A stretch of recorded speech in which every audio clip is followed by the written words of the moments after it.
Bienvenidas, mentes curiosas. ¿Conocéis el mito de Hércules, el gran héroe del mundo clásico? ¿Sabíais que tenía arrebatos homicidas y asesinó a sus propios hijos?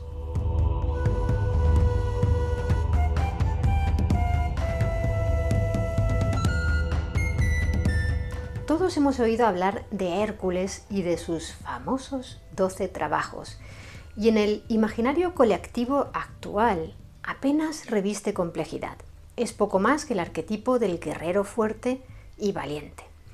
Pero las historias originales sobre este héroe mitológico están repletas de detalles truculentos, omitidos en casi todas las versiones audiovisuales que a lo largo de las últimas décadas han hecho llegar al gran público una imagen dulcificada del personaje.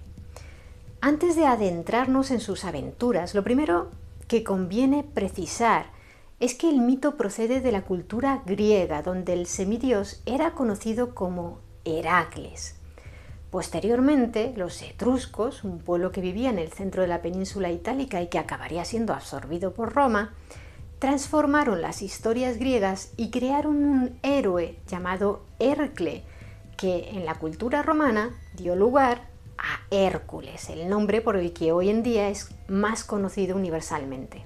Pero, aunque el Hercle etrusco difería en algunos aspectos del Heracles original, el Hércules romano es básicamente el mismo Heracles de los griegos, solo que con algunas historias extras añadidas por los latinos para situar sus hazañas en localizaciones itálicas. Por ejemplo, una de ellas, recogida en la Eneida por el poeta romano Virgilio, cuenta que en una ocasión en que Hércules guiaba un rebaño de bueyes y se detuvo junto al río Tíber para echarse una siesta, un monstruoso hijo de Vulcano llamado Caco aprovechó para robarle 4 pares de bueyes y llevarlos hasta su cueva arrastrándolos por el rabo a fin de que no dejaran huellas de pisadas. Pero la treta no le sirvió de nada, porque cuando Hércules despertó, los mugidos de las reses prisioneras lo condujeron hasta la cueva, donde peleó con Caco y lo mató. Y sí, de ahí viene la palabra caco, que en español es sinónimo de ladrón. Pero a lo que íbamos. Dado que la historia que os vamos a contar es compartida por Heracles y Hércules, y pese a que técnicamente sería más preciso hablar de Heracles, en este vídeo hemos decidido referirnos al héroe siempre como Hércules, simplemente porque es el nombre más difundido en la actualidad y por tanto el que a la mayoría de vosotros os resultará más familiar. En cualquier caso, su nombre de nacimiento no fue ni Hércules ni Heracles, sino Alceo, en honor a su abuelo paterno, que también se llamaba así. Entonces, ¿de dónde viene lo de Heracles? Ese nombre se lo puso el dios Apolo, ya de adulto, como símbolo de que servía a la diosa Hera, la esposa y hermana de Zeus, quien, como pronto veréis, era de armas tomar. Heracles es la combinación del nombre de Hera y una palabra que significa gloria o fama, es decir, que se podría traducir como gloria de Hera. Hércules era un semidios porque era hijo de Zeus, el rey de los dioses del Olimpo, y de una mortal, Alcmena, que era la esposa del rey de Tirinto llamado Anfitrión, que vivía en Tebas. Resulta que ese monarca Anfitrión era nieto de Perseo, ya sabéis, el que mató a Medusa, la que convertía en piedra a quien la mirara a los ojos. Y como Perseo era hijo de Zeus, pues sí, Zeus mantuvo relaciones con la esposa de su bisnieto. Logró engañarla, adoptando el aspecto físico de Anfitrión cuando éste partió hacia la guerra. Una treta mágica que tal vez os recuerde a otra leyenda muy posterior, la de cómo fue engendrado el rey Arturo. Si os interesa saber más sobre ella, os la contamos en este otro vídeo que hicimos sobre el mago Merlín. El caso es que cuando Anfitrión regresó a Tebas tras la guerra, también yació con ella y Alcmena quedó embarazada de mellizos, cada uno de distinto padre. Por si os lo estáis preguntando, sí, es muy poco común, pero es médicamente posible. A todo esto, Zeus también estaba casado con su hermana Hera, a la que mencionamos antes. Aunque Hera estaba acostumbrada a las eternas infidelidades de su marido, le sentaban muy mal y solía pagar su enfado con las amantes y los hijos que Zeus iba engendrando aquí y allá. Cuando Alcmena se puso de parto, tuvo muchos problemas para alumbrar a un niño tan grande como era el futuro Hércules, así que tras 7 días empujando tela, pidió la ayuda de Ilitía, la diosa de los nacimientos y los dolores de parto. Pero Hera dio instrucciones a Ilitía, que era hija suya, de que en lugar de ayudar a Alcmena a dar a luz, le mantuviera las piernas cruzadas para que los mellizos no pudieran salir de su vientre y sufrir así una larga agonía. Por suerte para Alcmena, una de sus sirvientas, Galantis, se dio cuenta de lo que estaba haciendo la diosa y la engañó diciéndole que debía felicitar a su señora porque los niños ya habían nacido. Ilitía se lo tragó por un instante y sorprendida aflojó las piernas de la parturienta. Fue solo un momento, pero los mellizos lo aprovecharon para nacer. Galantis se rió de Ilitía por haberse dejado engañar de una manera tan burda, y la diosa de los partos, furiosa, convirtió a la sirvienta en una comadreja. Alcmena, agradecida por el sacrificio de su sirvienta, siempre cuidó de aquel animal. Cuando los bebés apenas tenían unos meses de vida, Hera mandó 2 grandes serpientes para que mataran al hijo de Zeus en su cuna. Pero el pequeño Hércules, que por entonces se llamaba Alceo, como ya mencionamos, estranguló a una serpiente con cada mano. Su niñera lo encontró sacudiendo sus cadáveres como si fueran juguetes. En otras versiones de este episodio fue Anfitrión quien colocó las serpientes en la cuna para averiguar cuál de los 2 bebés era el suyo, ya que un adivino le había alertado de que uno era hijo de Zeus. Por cierto, el otro mellizo, el hijo de Anfitrión, se llamaba Ificles. También se cuenta que en una ocasión Zeus, que tenía un sentido del humor bastante retorcido, engañó a su esposa para que amamantara al pequeño Hércules. Cuando Hera se dio cuenta de quién era aquel bebé, lo apartó con violencia de su pecho y un gran chorro de leche salpicó el cielo, formando así la Vía Láctea. Hércules fue creciendo cada vez más fuerte y más agresivo. Siendo adolescente, tanto él como su hermano recibieron clases de música de Lino, hermano de Orfeo y creador del ritmo y la melodía. Pues bien, en una ocasión en que Lino golpeó a Hércules para reprenderle por un error durante una lección, este perdió los estribos y le aplastó la cabeza a Lino con su lira. Aunque el joven asesino fue juzgado por su crimen, logró ser absuelto al invocar la ley de Radamantis, por la cual quien sufría una agresión injusta tenía derecho a defenderse. De todos modos, Anfitrión, por si las moscas, envió a Hércules a vivir fuera de Tebas, a una granja. Si se le volvían a cruzar los cables, mejor no tenerlo cerca. Mientras cuidaba del ganado de Anfitrión, Hércules siguió creciendo y se convirtió en un hombre más alto y fuerte que ningún otro, y practicó con las armas hasta ser infalible con todas ellas. Por aquel entonces, una fiera conocida como el león de Citerón devoraba las reses de la región de Beocia y Hércules, que tenía 18 años, decidió darle caza. Tras 50 largos días logró acabar con la bestia, la desolló y se vistió con su piel. De ahí que muchas veces se le represente ataviado con una piel de león. Más adelante cambió la piel de ese león por la del león de Nemea, del que hablaremos más adelante. Como hemos dicho, Hércules tardó 50 días en cazar a la fiera y durante ese tiempo fue huésped del rey de la capital de Beocia, Tespio. Casualmente este monarca tenía 50 hijas y se le ocurrió que estaría bien que todas ellas tuvieran vástagos con un tipo tan fuerte y de un linaje noble. Así que cada noche Hércules yació con una de sus hijas, pensando siempre que se trataba de la misma. Al parecer, todas se parecían mucho. Como Hércules era infalible, todas quedaron embarazadas y todos sus hijos fueron varones. Según algunas versiones, durante aquella cacería engendró a 50 hijos. Según otras, a 52, ya que la hija mayor y la menor tuvieron gemelos. De regreso a su granja, vestido con su piel de león y después de haber engendrado a medio centenar de vástagos, topó con unos emisarios de Erginio, el rey de Orcómeno, otra ciudad de la zona. Aquellos emisarios pretendían recaudar impuestos de los tebanos, así que Hércules, furioso, les cortó la nariz y las orejas, se las colgó en sus cuellos y los envió de vuelta a Orcómeno para que le dijeran a Erginio que aquello era el único impuesto que iban a recibir de los tebanos.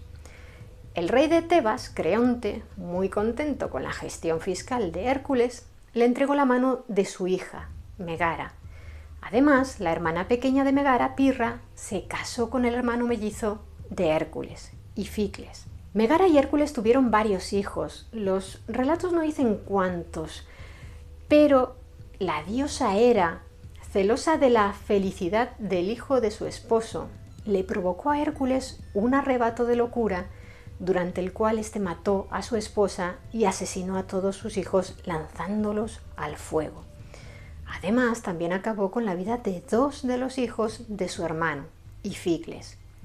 Cuando recobró la cordura, horrorizado por su crimen, Hércules se autodesterró y se marchó al oráculo de Delfos para preguntar al dios Apolo cómo podía purificarse tras sus horribles actos. Allí, la sibila que proclamaba la voluntad de los dioses le impuso su penitencia. Debía adoptar el nombre de Hércules, que como ya mencionamos significa gloria de Hera, y tenía que ponerse al servicio del hombre al que más odiaba, Euristeo, rey de Tirinto. ¿Y qué tenía contra ese tal Euristeo? Pues que le había arrebatado a Hércules la corona de Tirinto, que el semidios habría heredado de Anfitrión si Euristeo no hubiese nacido antes que él gracias a la intervención de Hera, quien había acelerado su parto para que fuera 7 mesino, de igual modo que trató de impedir el de Hércules. En resumen, que a Hércules no le caía nada bien Euristeo. Pero en el oráculo de Delfos le ordenaron que se pusiera a sus órdenes para cumplir 10 trabajos con la promesa de que una vez cumplidos todos ellos, recibiría la inmortalidad. ¿10? ¿No eran 12 los famosos trabajos de Hércules? Más adelante lo entenderéis. El caso es que Hércules obedeció, se marchó a Tirinto, se puso a las órdenes de Euristeo y comenzó a realizar los trabajos que éste le encomendó. El primero fue conseguir la piel del león de Nemea, un monstruo que, a diferencia del león de Citerón, tenía poderes sobrenaturales, ya que su piel era completamente impenetrable. Hércules le lanzó flechas, trató de ensartarla con una espada de bronce e incluso arrancó un olivo de la tierra para golpear a la fiera con él como si fuera un garrote. Pero nada, no conseguía herirla. Finalmente se le ocurrió una idea. Acorraló al león en una cueva y lo estranguló con sus manos. De ese modo logró acabar con su vida sin atravesar su piel. Pero su misión consistía en hacerse con la piel. ¿Cómo arrancársela si ningún arma podía rasgarla? Tras muchas horas intentándolo, fue la diosa Atenea, disfrazada de bruja, quien le reveló que lo único capaz de atravesar la piel del león de Nemea eran las propias garras de la bestia. Con ellas, Hércules pudo desollar al monstruo y desde entonces empleó aquella piel como armadura. Su segunda tarea fue acabar con la hidra de Lerna, una criatura anfibia con forma de serpiente cuyo aliento era venenoso y tenía muchas cabezas. ¿Cuántas? La cifra varía según la fuente. Unas hablan de 3, otras de 9, otras dicen que 100. En lo que suelen coincidir es en que cada vez que se le cortaba una cabeza, del cuello le brotaban otras 2. Además, su cabeza principal, la del medio, era inmortal. La hidra de Lerna había sido criada por Hera y custodiaba una entrada al inframundo situada bajo las aguas del lago de Lerna, de ahí su nombre. Al encomendarle aquella misión, Euristeo tenía la esperanza de que Hércules muriera, ya que la Hidra tenía unas ganas terribles de vengar la muerte de su hermano, el león de Nemea. Ya vale, ¿la Hidra era hermana del león? Pues sí, ambos eran hijos del monstruo Tifón y la ninfa Equidna. Para acometer aquel trabajo, Hércules viajó al lago de Lerna, acompañado de su sobrino Iolao, hijo de Ificles. Encontraron a la Hidra en una colina junto a los manantiales de Amimone, donde se hallaba su guarida. Con la boca y la nariz cubiertas por un pañuelo para evitar su aliento tóxico, Hércules peleó cuerpo a cuerpo con el monstruo, pero como cada vez que le aplastaba una cabeza con su garrote brotaban dos más, no avanzaba nada. Por suerte, a Iolao se le ocurrió prender fuego a un trozo de madera e ir cauterizando los cuellos a medida que Hércules cortaba cabezas para que éstas no volvieran a regenerarse. Cuando ya solo quedó la cabeza principal, Hércules la cortó y, como era inmortal, la enterró y colocó una pesada piedra encima. Luego destripó el cadáver de la Hidra y untó la punta de sus flechas en su sangre, para que de este modo fueran venenosas. Por desgracia para él, Hera le contó a Euristeo que a Hércules lo había ayudado su sobrino, y el monarca empleó ese detalle como excusa para no considerarlo como uno de los 10 trabajos que debía cumplir. Su tercer encargo para Hércules fue que capturara viva a la cierva de Cerinea, que tenía cuernos de oro y estaba consagrada a la diosa Artemisa, por lo que Hércules no debía derramar su sangre. La principal dificultad radicaba en que aquel animal era tremendamente veloz y Hércules se pasó un año entero corriendo tras ella sin llegar a alcanzarla. Hasta que un día la cierva se detuvo a beber en el río Ladón y el héroe mitológico aprovechó para inmovilizarla con una red o, según otras versiones, para atravesarle 2 patas de un flechazo con precisión de cirujano que pasó entre los huesos y los tendones sin verter ni una gota de su sangre. La siguiente tarea que le encomendó Euristeo fue capturar vivo al jabalí de Erimanto, una bestia tan fuerte que era capaz de arrancar árboles enteros con sus colmillos e incluso podía generar terremotos. Hércules aprovechó el viaje a Erimanto para ir a visitar a un antiguo amigo, el centauro Folo, quien ofreció al héroe carne asada mientras él la comía cruda. Hércules vio que Folo tenía un cántaro de vino y le pidió que lo abriera para acompañar la comida. Pero Folo le respondió que le daba miedo abrirlo porque ese vino era comunitario, pertenecía a todos los centauros y se podían enfadar si lo compartía con él. Hércules le respondió que no fuera tan cobarde y abrió él mismo el cántaro. Poco después, los demás centauros, alertados por el olor del vino, llegaron hasta ellos y los atacaron con rocas y lanzas. Hércules repelió su ataque a flechazos, mató a varios de ellos y persiguió al resto hasta el lugar donde vivía Quirón, un centauro inmortal de buen corazón y muy sabio, que según la mitología griega fue tutor de la mayoría de los grandes héroes, como Aquiles, Áyax o Jasón.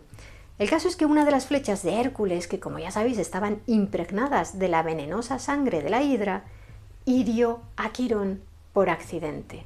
Y este comenzó a sufrir unos dolores terribles e incurables que además, como era inmortal, iban a ser eternos. Tanto sufrió Quirón que al final acabó por ceder su inmortalidad a Prometeo para así poder fallecer y poner fin a su agonía. Tras su muerte, Quirón fue colocado en el cielo como la constelación de Sagitario. Folo, el centauro amigo de Hércules, cometió la imprudencia de examinar una de las puntas de flecha de Hércules, maravillado de que algo tan pequeño pudiera matar a un centauro. Tuvo la mala suerte de que la punta se le escurrió entre los dedos y se le clavó en un pie, de forma que lo mató en el acto. Tras tanta muerte de centauro, Hércules se centró en cazar al jabalí de Erimanto y consiguió capturarlo haciendo que se adentrara en una zona muy nevada.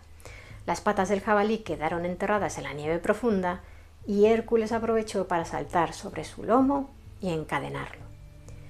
El quinto trabajo de Hércules fue limpiar en un solo día todo el estiércol de los establos de Augías, el rey de la Élide, quien poseía los rebaños más numerosos de toda Grecia. Aquella era una tarea imposible para una única persona, por muy hijo de Zeus que fuera.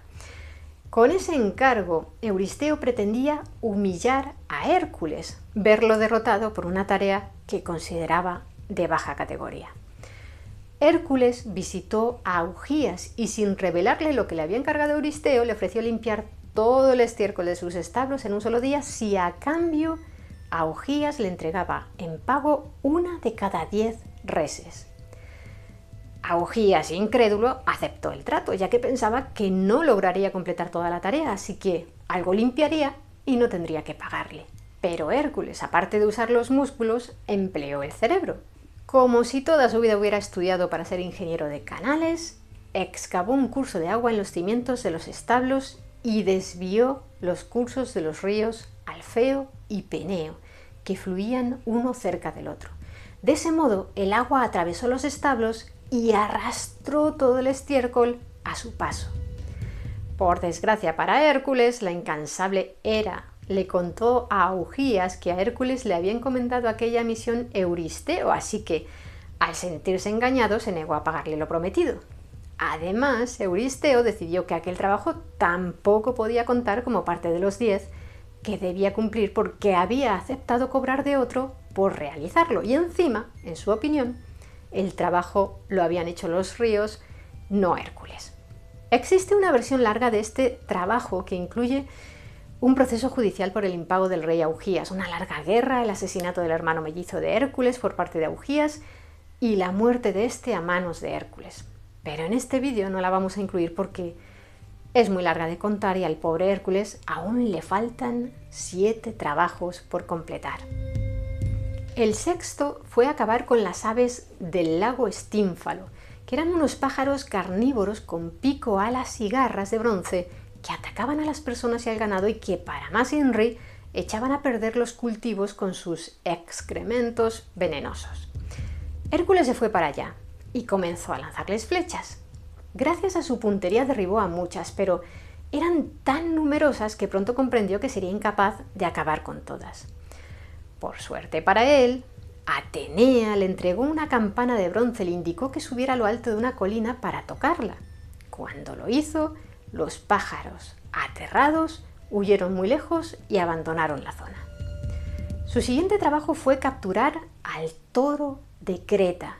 El rey Minos de la isla de Creta había prometido al dios Poseidón que sacrificaría en su honor lo primero que saliera del mar. El dios de los océanos hizo surgir un toro para que Minos lo matara, tal como éste había prometido, pero al monarca le pareció un ejemplar tan hermoso que decidió sacrificar a otro toro en su lugar y guardarse aquel como semental para sus manadas. Poseidón, furioso, hizo que el toro se volviera salvaje y atacara a todo el mundo. Según otra versión, la venganza de Poseidón fue más retorcida.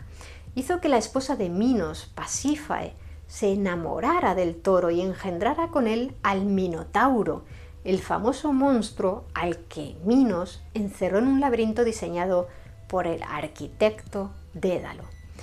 En cualquiera de las dos versiones, Hércules llegó a Creta, capturó al toro y se lo entregó a Euristeo. Misión cumplida.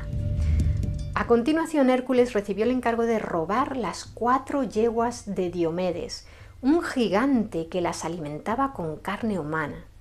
Acompañado por un pequeño grupo de voluntarios, Hércules logró llevarse a los animales, pero Diomedes, quien contaba con un pequeño ejército de seguidores, salió en su persecución y les dio alcance. Hércules logró matar a Diomedes arrojándolo contra sus yeguas, que lo devoraron rápidamente. Tras entregarle aquellos peligrosos animales a Euristeo, este se los regaló a Hera. existe la leyenda de que el caballo de Alejandro Magno, Bucéfalo, era descendiente de aquellas yeguas. La novena misión de Hércules fue robar el cinturón de Hipólita, la reina de las Amazonas, un pueblo de mujeres guerreras.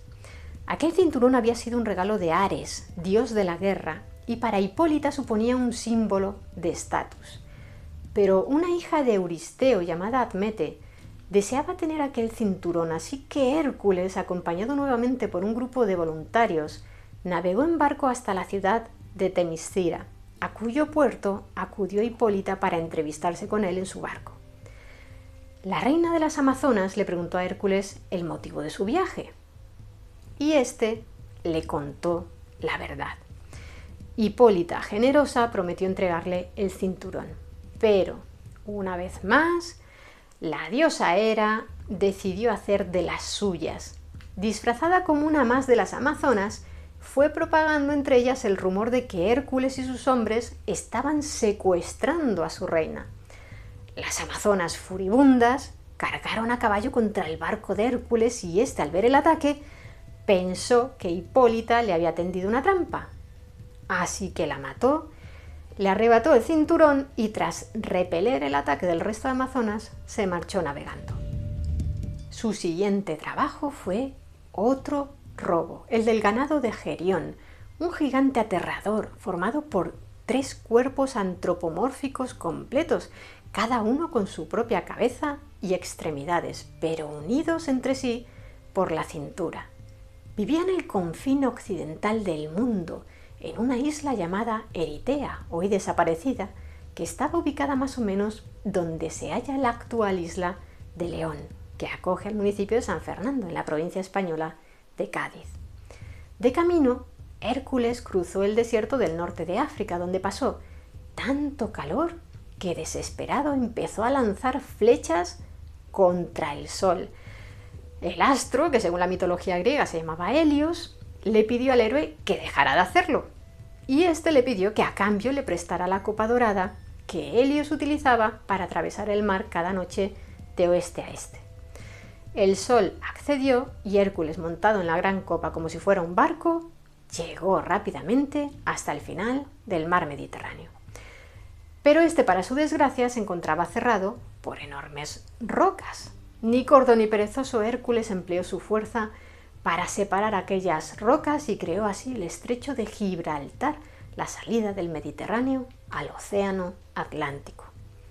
Para marcar los límites del Mediterráneo, colocó las conocidas como columnas de Hércules, una en el peñón de Gibraltar y la otra, dependiendo de la versión del mito, en el monte Musa de Marruecos o en el monte Hacho en Ceuta.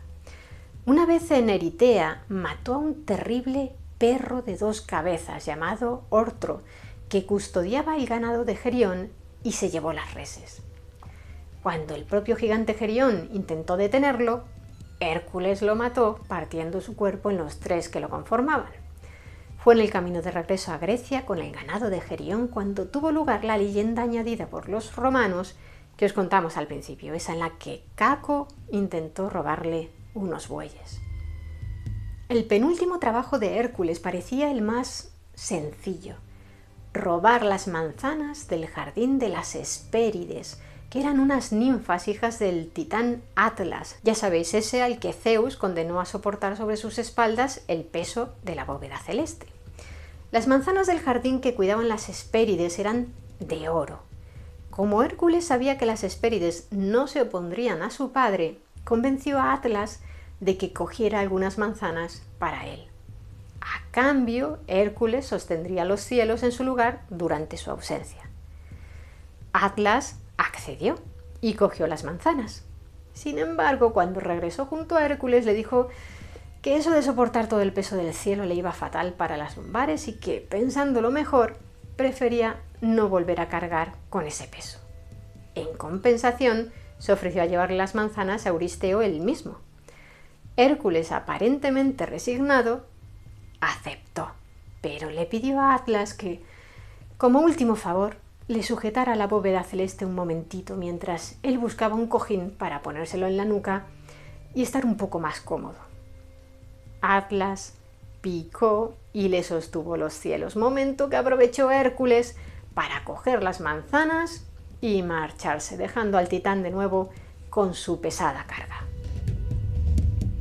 Por fin Hércules afrontó su último trabajo: entrar en el inframundo y sacar de allí a Cerbero, el temible perro de 3 cabezas y cola de dragón que lo custodiaba, y que, por cierto, era hermano de Ortro, ese perro de 2 cabezas que vigilaba el ganado de Gerión, y también de la hidra de Lerna y el león de Nemea. Todos ellos eran hijos de Tifón y Equidna. Como perro de Hades, el dios del inframundo, la misión de Cerbero era evitar que entraran los vivos o salieran los muertos de aquel lugar. Hércules halló la entrada al inframundo en el cabo Ténaro y descendió por ella. Las almas que por allí vagaban huían despavoridas nada más verlo, menos la gorgona Medusa.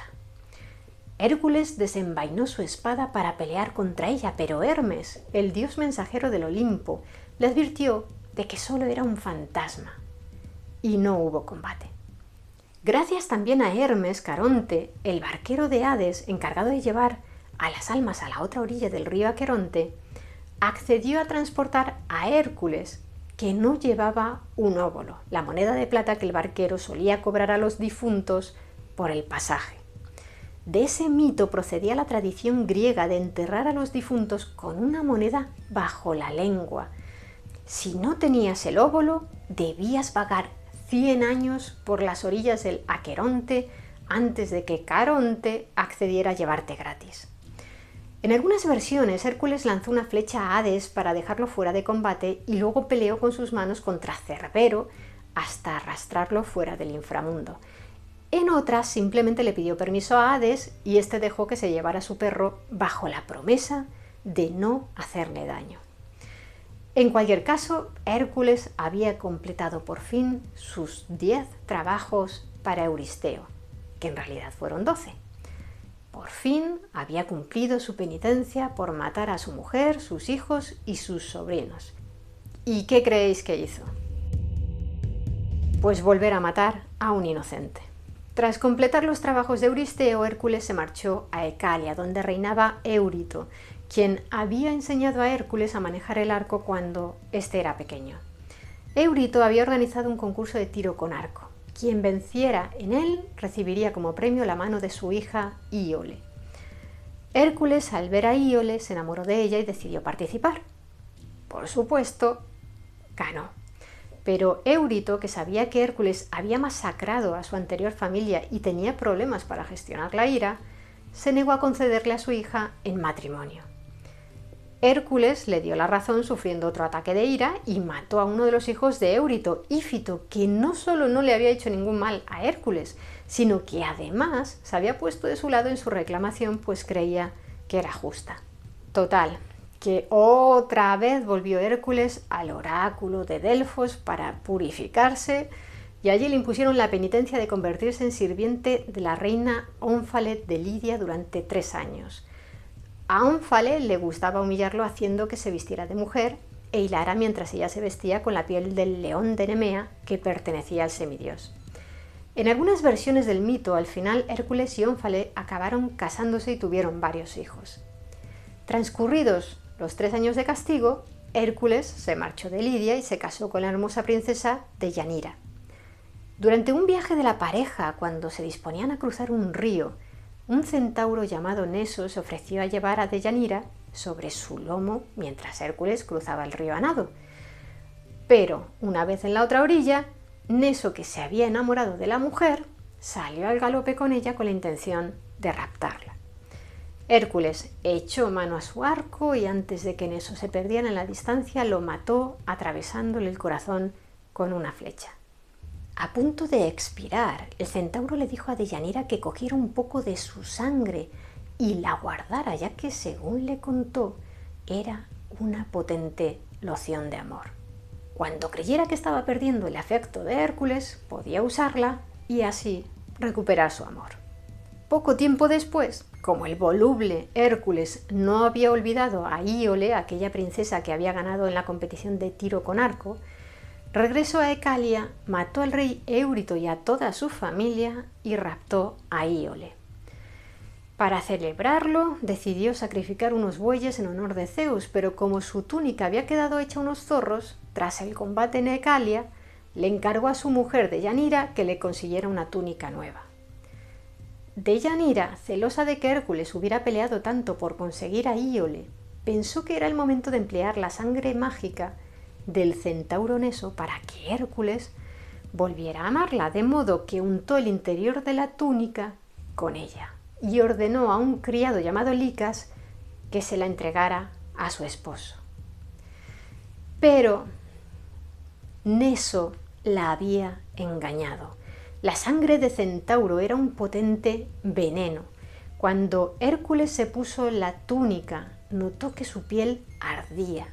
Se quitó rápidamente la túnica de un tirón, pero el veneno era tan pegajoso que Hércules se arrancó la piel al desprenderse de la prenda. Furioso, agarró a Licas por un pie y lo mató lanzándolo por un barranco. Deyanira, al ver lo que había provocado, se ahorcó. Como Hércules sufría un dolor insoportable, ordenó al mayor de los hijos que había tenido con Deyanira que cuando fuera mayor de edad se casara con Íole y partió hacia el monte Eta, situado en el sur de Tesalia. Allí construyó una gran pira, se colocó sobre ella y ordenó que la encendieran para poner fin a su sufrimiento. Nadie se atrevió a hacerlo. Según las versiones más conocidas, fue Iolao, su sobrino, aquel que le había ayudado a derrotar a la hidra de Lerna, quien finalmente prendió el fuego que acabó con el cuerpo mortal de Hércules. Mientras ardía en la pira, una nube se colocó debajo del semidios y con un trueno lo llevó al cielo. Allí Zeus le concedió la inmortalidad divina y Hera se reconcilió con él, hasta tal punto que lo adoptó como hijo y lo casó con su propia hija, Hebe, la personificación de la juventud, con quien tuvo 2 hijos más, Aniceto y Alexiares. A Hércules le asignaron la tarea de vigilar las puertas del Olimpo y en Grecia comenzó a ser adorado como un dios. ¿Y vosotros, qué opináis del mito de Hércules? ¿Es similar a la versión que ya conocíais? Me gustaría que nos lo contarais abajo en los comentarios. Y si queréis conocer más historias interesantes, suscribíos a nuestro canal. Muchas gracias por estar ahí, mentes curiosas. Nos vemos en el siguiente vídeo.